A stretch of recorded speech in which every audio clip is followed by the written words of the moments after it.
Hello, my name's Rob Kerrison, and I'm a senior lecturer in cancer care at the University of Surrey. Hi, my name's Jo Arms, and I'm Professor of Cancer Care and Lead for Digital Health in the School of Health Sciences at the University of Surrey.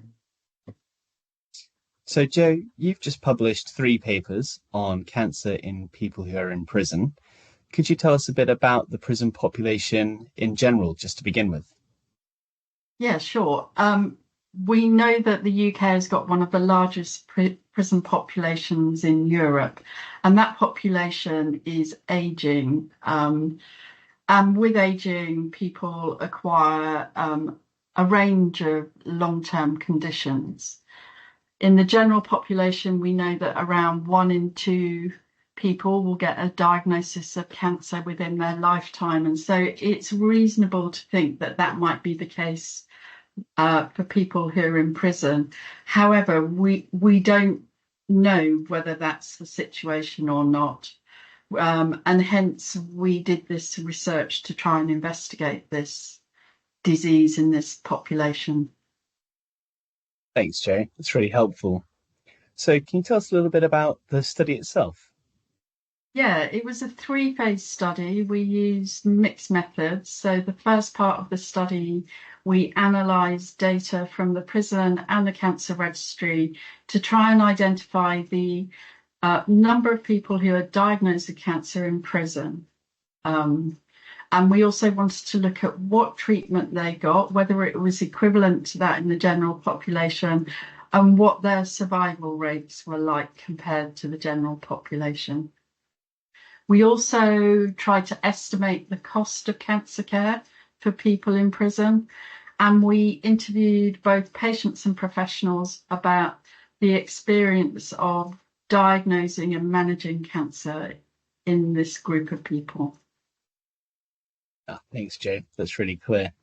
Okay, so can you tell us a bit about what you actually found then?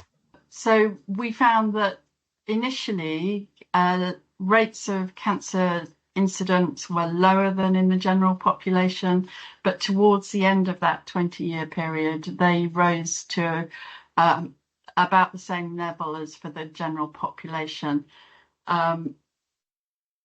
We also found that survival rates were significantly worse in the prison group, and that the likely reasons for this is that they were less likely to be treated with curative treatments, and that the way that they were diagnosed may have had an influence on their survival rates. So they were more likely to be diagnosed via the emergency route.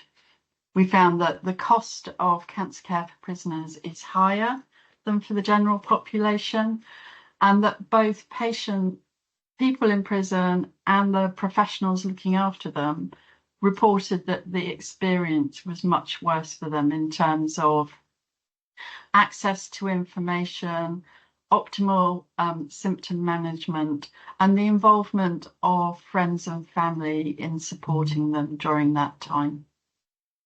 Mm. Thanks, Joe. It sounds that was really clear, and it sounds like a really important piece of research you've done. Can you tell us where people can read more about it? Yeah, we've put all the information about the study on a web page, and you'll see the link for that at the end of this podcast.